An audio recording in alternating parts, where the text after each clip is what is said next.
Waalaikumsalam, Pak. Waalaikumsalam.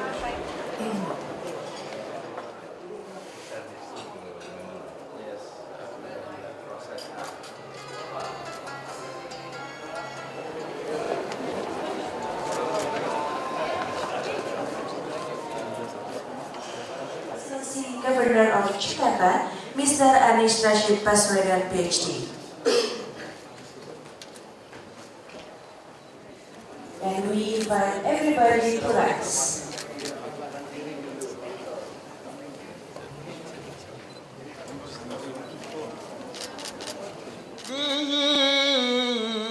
إنه غفور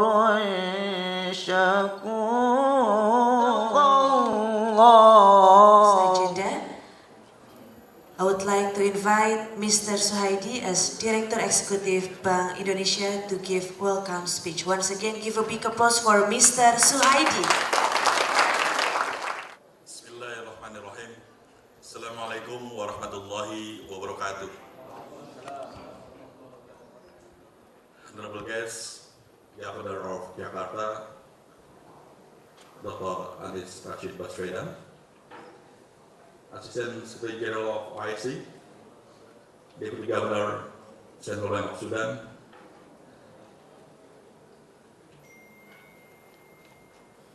honorable speakers, and ladies and gentlemen.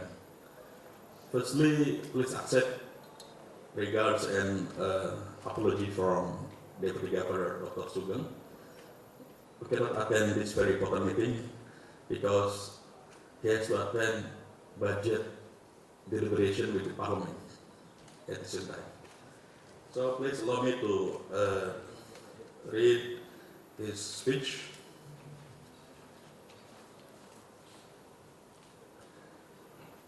Assalamualaikum warahmatullahi wabarakatuh. First of all, let me begin by praising God Almighty for His blessings that we might assemble here today at the 2019 Indonesia Shariah Economic Festival. Peace and greeting be upon to our Prophet Muhammad Sallallahu Alaihi Wasallam, who has brought us from darkness to the lightness, from the Jahiliyah era to the Islam era. I want to express my sincere gratitude to all guests for attending this event. In particular, our Governor of Jakarta. It is a great honor for me to be here today and to have this opportunity to welcome you to this OIC forum.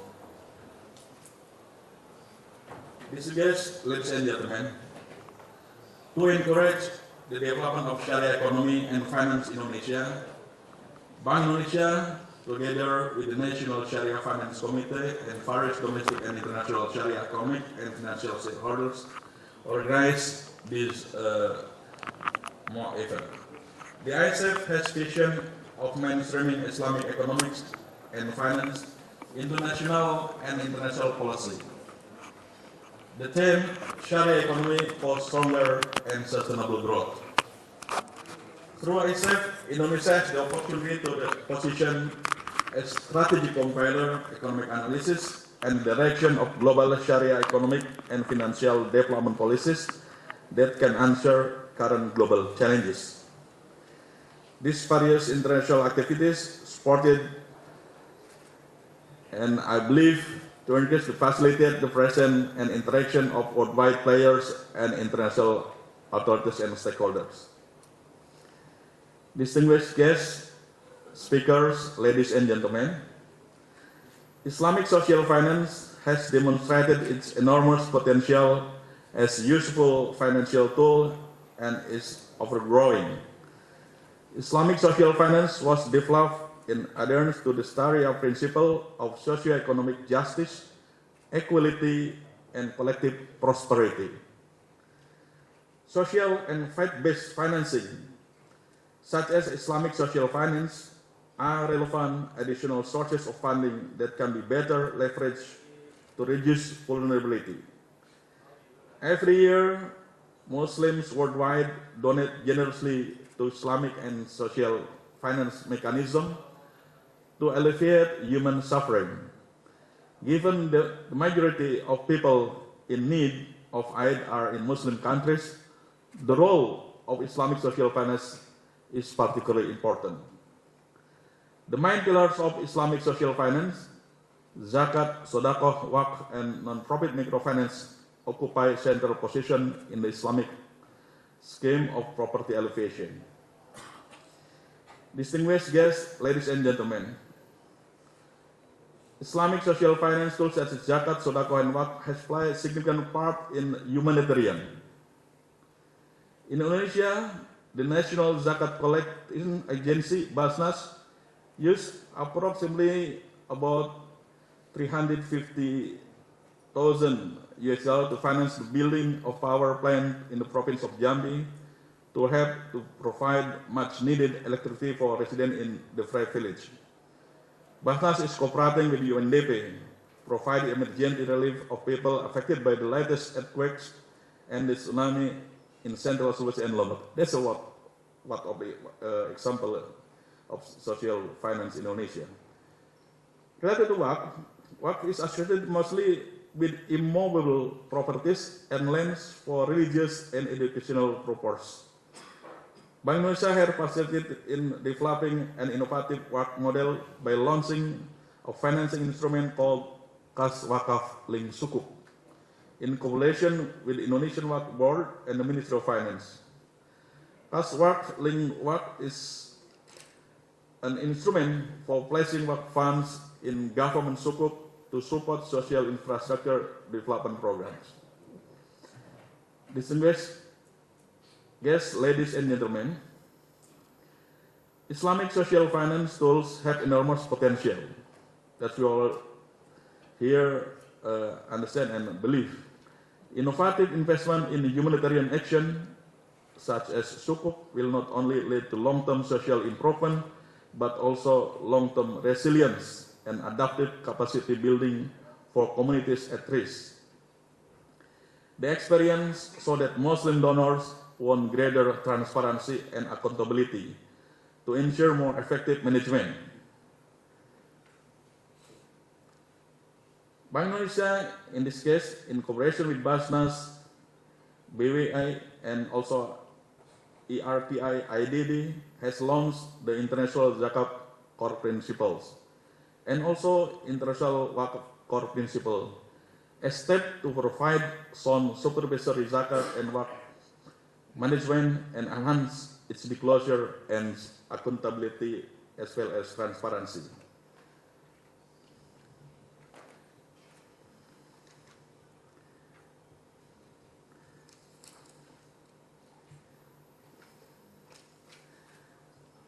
Distinguished guests, speakers, and also ladies and gentlemen,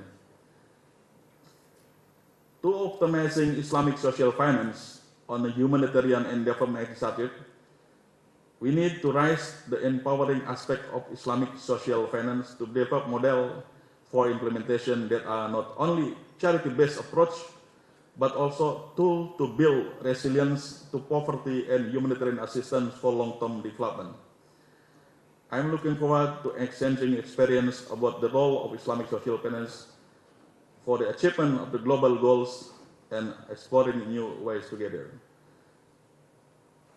With experience and all speakers here, thank you very much for your attention. Assalamualaikum warahmatullahi wabarakatuh. Waalaikumsalam warahmatullahi wabarakatuh. Thank you very much, Mr. Suhaidi, as Direktur Eksekutif Bank Indonesia, Emeritus TRC.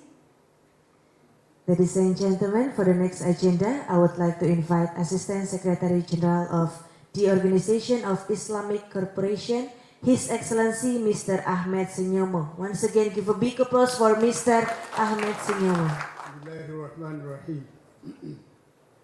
Your Excellency, Dr. Ani Baswedan, Governor of Jakarta, distinguished participants, ladies and gentlemen, Assalamu alaikum wa rahmatullahi wa barakatuh. It is indeed a great pleasure for me to address this forum, which is taking place as part of OIC efforts to develop Islamic social finance as an effective tool for mobilizing funds to address the problems of financial exclusion, faced by the poor population in OIC member states. Let me express the backup group for their valuable contributions to the organization countries to discuss ways and means of fostering active intra-OIC cooperation. Our deliberations today and tomorrow will further strengthen the mutually rewarding distinguished participants. You are all well aware that being restricted in Islam to combat poverty and promote the well-being of people. These instruments also encourage wealth circulation and the redistribution of income. Their role in development of social sectors of an economy need not to be overemphasized. Historically, Zakah, which is an old institution that was first established by the Prophet Muhammad sallallahu alaihi wasallam as the third pillar of Islam, brotherhood concept in Islam, Muslims were strongly encouraged to look after the poor in their community, a poverty-free society in their history. Likewise, Waqf provided free education that provided great scholars from Allah. These tools have played a remarkable role not only in reducing poverty, but also in the social development of less privileged. OIC member states have established compulsory state-managed Zakah systems, while other countries have formed specialized state institutions on collecting voluntarily contributed Zakah. Your Excellencies and dear participants, some such finance tools can help governments and communities to meet a range of development needs. However, and despite the efforts of some OIC member states and many OIC countries, a formal use of these tools, inspired by religious teachings, to take care of the poor, the destitute, and the less privileged in the contemporary setup is still limited. The religious community, if we also consider Zakah currently paid through informal mechanism, then the actual amount available is likely to be much higher and could potentially be in the hundreds of billions of dollars, which would provide additional source of income to our governments. In this context, the development of work industry should be seen as an additional source of the society. In addition, the context of countries facing starvation, death, and diseases. This potential, however, can be harnessed only by abroad about the need and the usefulness of establishing work institutions in OIC countries with extreme poverty can mobilize a lot of funds for the establishment of work need to be integrated into the overall development strategy and poverty alleviation programs. It's high time that formal Islamic social finance goes back into its core ideas of extending and to contribute towards our collective efforts towards promoting sustainable socio-economic development in OIC member states. A number of issues and challenges in this sector. Prominent among these is the need to create public awareness and acceptance, create comprehensive and enabling regulatory frameworks. Critical challenge is the collection of Zakah and work through online platforms. There is still not all stakeholders an excellent opportunity to discuss the above-mentioned issues and come up with concrete recommendations about our future course of action, enabling policy environment for developing and attaining the highest level of Islamic social finance efficiency, and presenting this social finance instrument as a viable, sustainable funding option for socially beneficial projects. Wassalamu alaikum wa rahmatullahi wa barakatuh.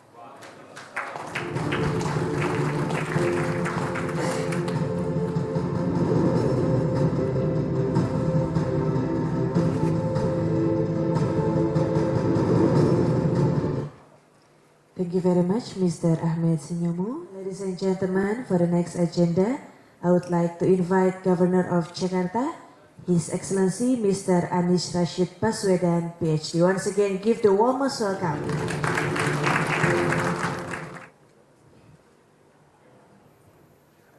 Your Excellency, Mr. Ahmed Sinyomo, the Assistant Secretary General of OIC, Your Excellency, Deputy Governor of Central Bank of Sudan, Professor Badruddin Abdurrahim, Head of the Bank Indonesia Shariah Economic and Finance Department, Mr. Suhaidi, distinguished speakers, participants, ladies and gentlemen, Assalamualaikum warahmatullahi wabarakatuh. Alhamdulillah Rabbil Alamin, wassalatu wassalamu ala asrafil anbiya wal mursalin wa ala alihi wa ashabihi ajma'in, amma ba'du. Allow me, first of all, to welcome all of you to the city of Jakarta. I hope Jakarta treats you well during your visit, and for some of you who may be visiting for the first time, I would like to encourage you to spend more time, not only inside this facility, but also take a look at our city. But on behalf of the people and government of Jakarta, I would like to welcome you to Jakarta. And secondly, I'd like to extend my appreciations to the Bank Indonesia and OIC for hosting this important forum here in Jakarta. And I've been reported that this is the first time the Global Forum is taking place, and Jakarta had the privilege to be the hosting city of this important event. In these occasions, I'd like to share some of our experience in Jakarta that may be of benefit to this conference, especially whenever we're talking about Islamic social finance and we're talking about social justice. Indonesia was founded as a republic in 1945, and when it was founded, there are 5 principles, but which we call Pancasila. And the 5th principle is the ultimate objective for the presence of the Republic is social justice for everyone in Indonesia. It's called keadilan sosial bagi seluruh rakyat Indonesia. Social justice for everyone in the country. So social justice is the ultimate objective why this country was formed. And I believe it is also in the principle of Islam, in the Maqasid approach, that the ultimate objective of the presence of a government is to serve, presence, social justice to everyone. So to reach that objective, we need to find ways in this rapidly changing world. So in that context, I'd like to share our experience, our challenge, and then I would like to present it to you as a menu that would like to invite more thinkers, scholars, international institutions to think of this challenge. Just a little bit of Jakarta. We have about 10 million people. That's our populations. Around 660 kilometers square, that's the area of Jakarta. And we are located in the coastal area. Now, these are some of the, I would like to say, the modern side of Jakarta. This is the bright side of Jakarta. Just a rapid glance of where we are. And you'll be able to experience many of these not far from these locations. However, we have quite a challenge in our city.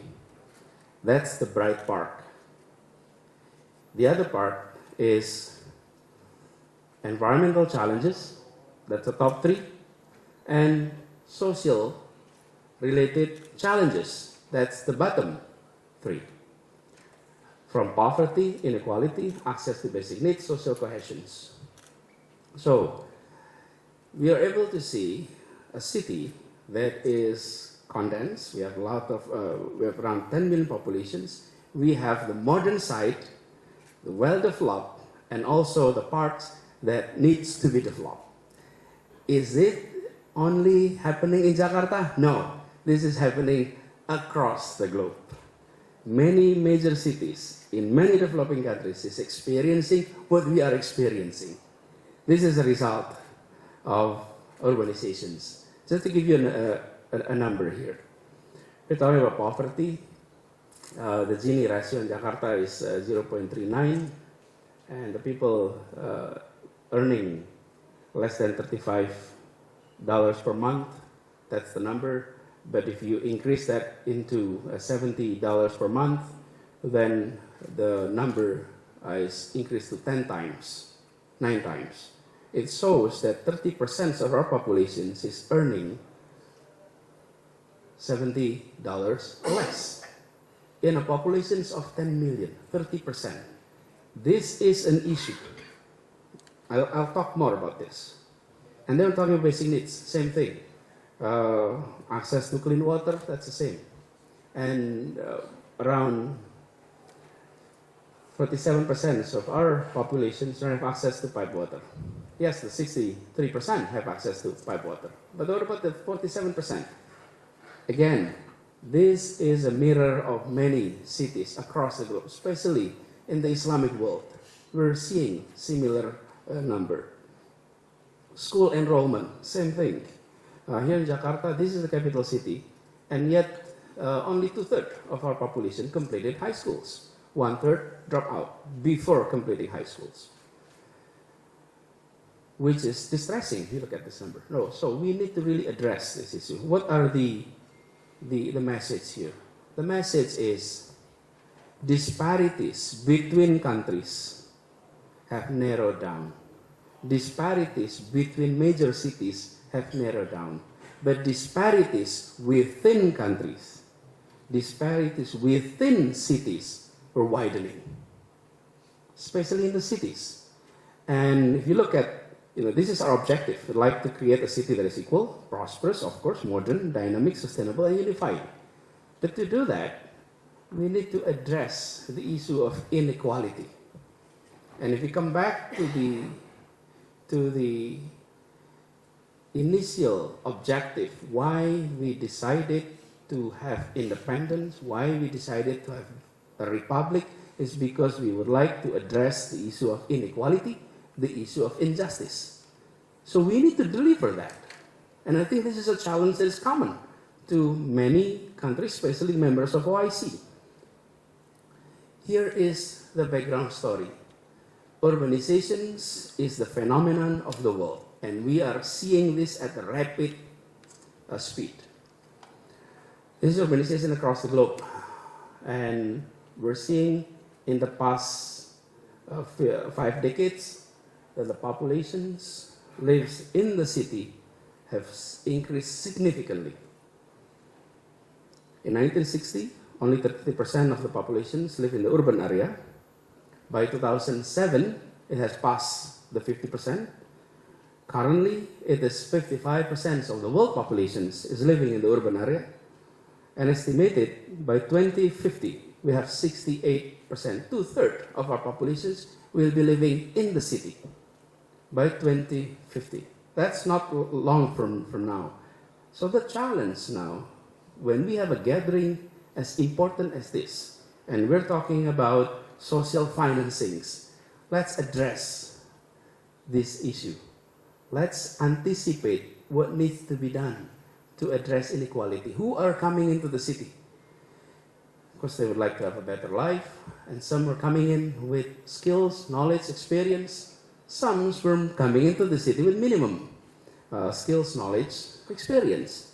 And this is also what we are experiencing. Look at these pictures worldwide. The red area are countries with more people living in urban than rural. And the number will continue. So we will be, not long from now, be seeing red across the globe. Is our method of addressing poverty, addressing social inequality, is urban-oriented or still rural-oriented?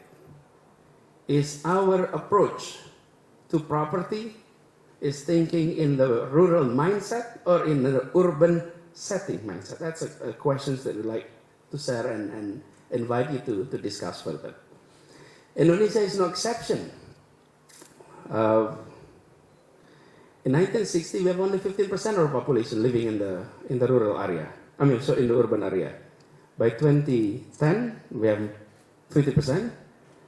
By now, we have 55% of our populations. And look at Jakarta. from 2.6 in the 60s to 10.6.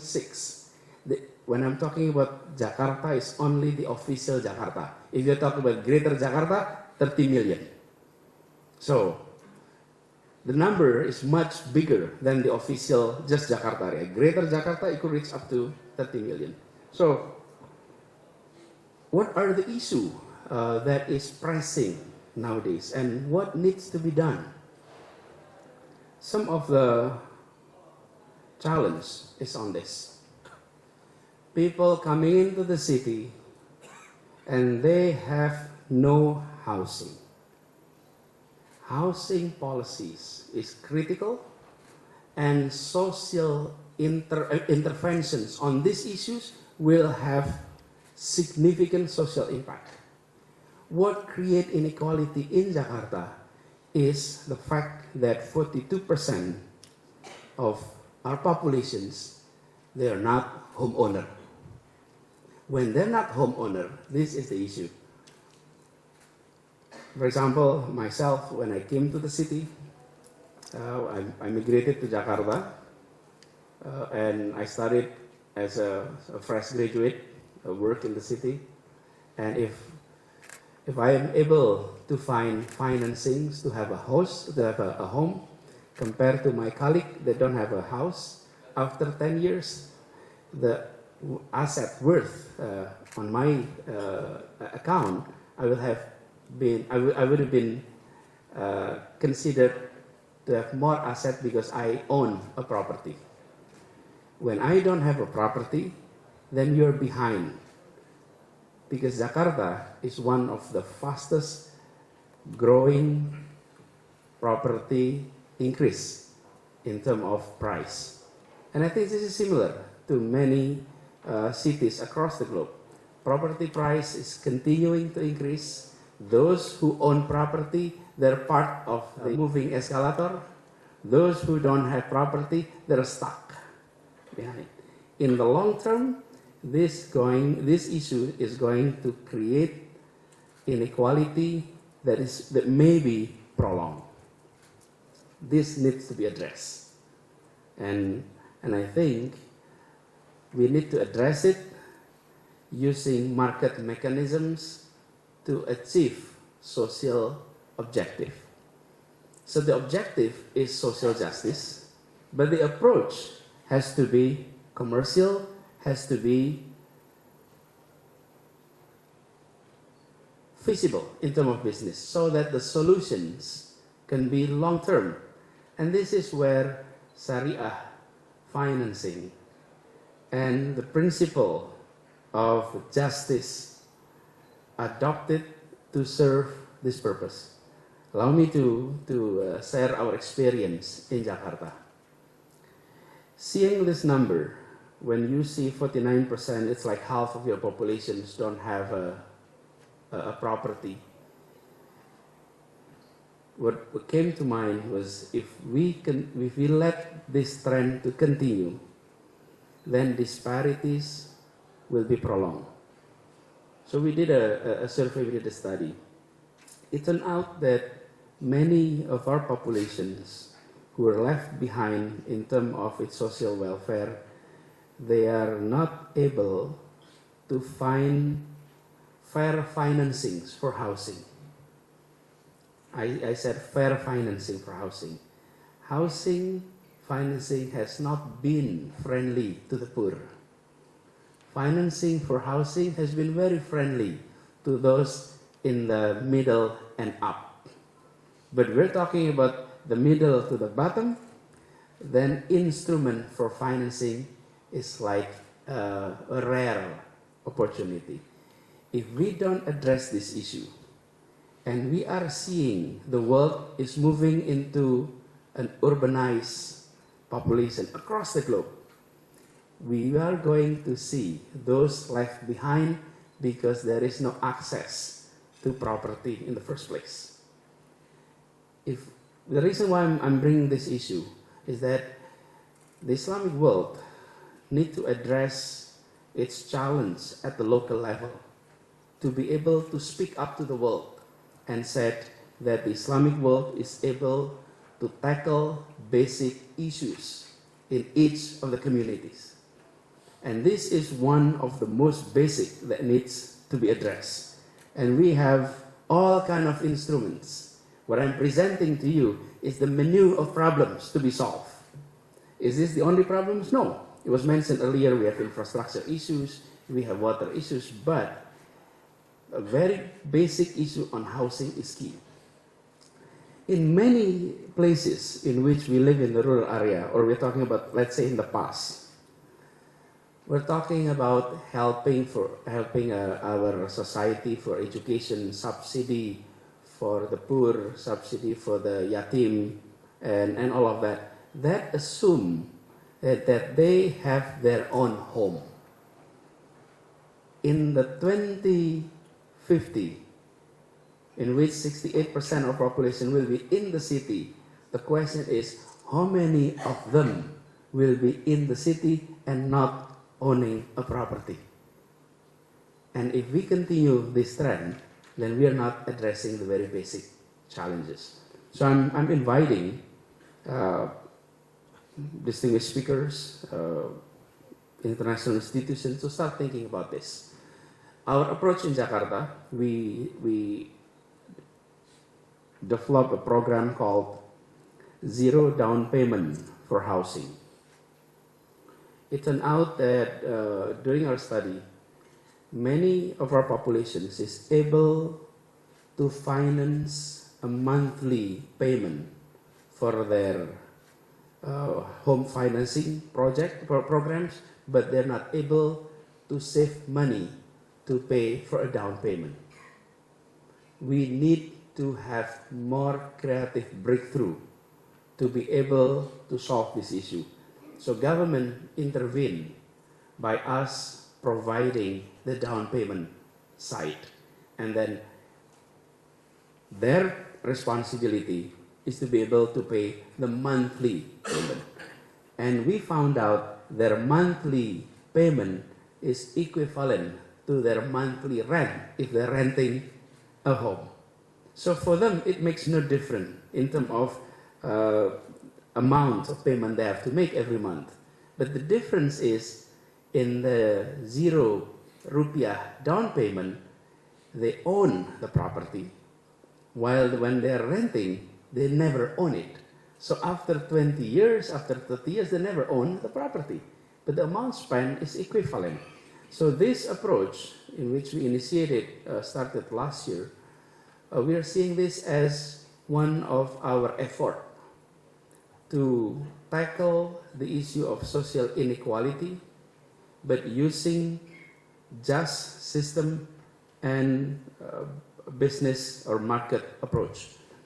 I would like to invite many of you to start looking at this issue much closer. Now, our approach in our city is this. We are coming in as collaborator, and we invite the private sectors, the citizens as co-creator, and we are engaged through collaborations. In the past, our approach in many government, our approach is more of this, City 2.0, in which government solve every problems. If there is housing problems, then we intervene, we build the tower, and then we invite people to come in. Now our approach shifted. We invite the public, civil society, as well as business to come in and provide solutions along with us. In this approach, that's the same thing with the project of the housing project that we had. We invited the private sectors to step in, to participate. Our part is on the financing side. The private sector built the tower. We create a scheme for the financing, and also we organize those who need housing to apply through us. And for the developer of the tower, they don't have to worry about marketing because the market is through us. This is the approach that we have been using in Jakarta, and we hope in the long run, this will address some of the basic challenge of our city, and that in the long run we will be able to achieve near equality within the city. Of course, complete equality is abstract. Justice is also sometimes an abstract concept, but the feeling of justice is real. Even though the justice itself is an abstract concept, but the feeling of justice is real. You feel it when it's there, and you feel it when there's absence of justice. And we're talking about, across the globe, we're talking about building peaceful society, creating peace in the world. But I remember, peace is not about the absence of conflict. Peace is about the presence of justice. So if we are able to provide policies to achieve social justice, in result, we are creating peace. There is no way that we are able to find peace in the absence of social justice. It is impossible. Peace will always come after the presence of social justice. So if we're talking about peace across the globe, which is one of our biggest agenda, is the humanity issues, let's address the issue of social justice. So I do hope that the conference that we are now having here in Jakarta, as the title of the conference says, Islamic Social Finance Enhancement, I would like to invite you to think of the big pictures that we will be facing in the next few decades. This is not only about how do we do with wakaf, what do we do with sadaqah, it's beyond that. Those are the micro instruments that we have to make modifications. But the big picture is, in the Muslim world, the population is coming into the city. The city is the future of our ummah. And the challenge is, what are basic issues in the cities that we need to address? Rural area, they have different challenges, but the city is the future. And allow me to also share that even in the G20 meeting, they now have a U20. Many of the leaders in the G20 were former mayors and former governors. When they meet as presidents, as prime ministers, and have this gathering, they come to conclusion it was a lot easier when we were governor, a lot easier to get things done when we were mayor. Many of the challenges that the nation is facing is actually urban-generated problems. You name it, environment, that's urban area that created the problems. Social issue, that's in the urban area. Many of these issues were in the urban area. So they decided to form U20, mayors, governors, leaders of urban area to meet, to get together and solve those challenges. So on this very important occasion, allow me to invite your participations to think of this as one of your issues to be discussed during the conference. And I do hope that the festival will be a fruitful festival. I do hope that you enjoy Jakarta. Look at our tourist sites. We have quite a few.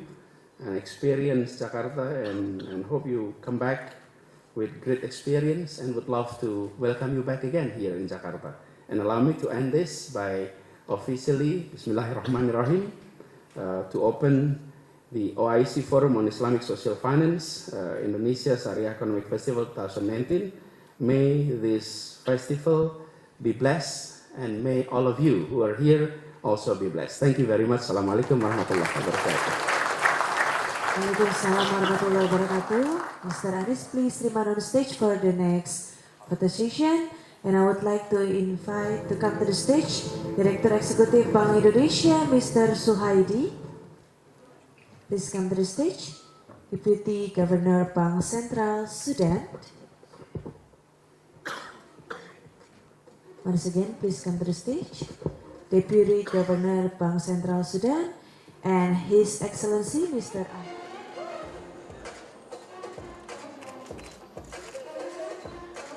Return to your seat.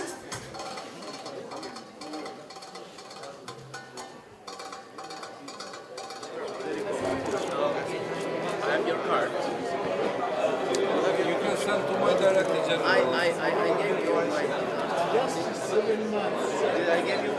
joined our term strategy.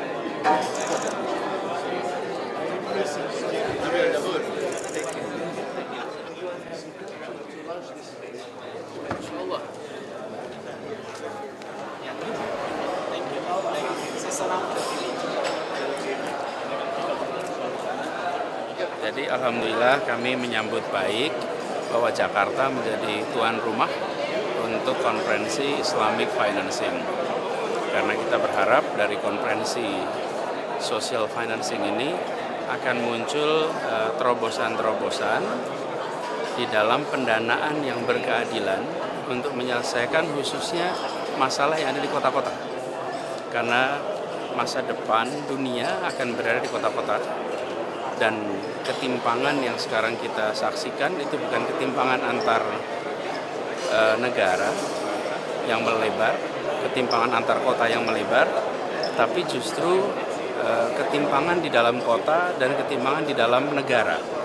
Karena itulah diperlukan akses pendanaan, terutama bagi masyarakat menengah ke bawah, agar mereka bisa mendanai untuk kebutuhan-kebutuhan dasarnya. Yang tadi saya sampaikan, salah satu kebutuhan dasar masyarakat yang baru pindah ke kota adalah kebutuhan perumahan. Dan ini dirasakan di semua negara. Apalagi konferensi ini adalah konferensi OKI, Organisasi Konferensi Islam. Di dunia Islam itu salah satu masalah besar. Jadi kita berharap dari konferensi ini muncul terobosan baru. Itu dengan acara itu justru akan mendatangkan devisa tersendiri buat DKI, Pak. Jadi kita berharap dengan konferensi ini, konferensi social justice ini, kita bisa mengundang masyarakat untuk memikirkan itu masyarakat dunia. Soal defisitnya sendiri gimana, Pak, acara nanti formulanya? Jadi kita berkeinginan agar apa yang menjadi pembicaraan dalam konferensi OKI ini betul-betul memberikan manfaat bagi kita di Jakarta dan Indonesia. Pak,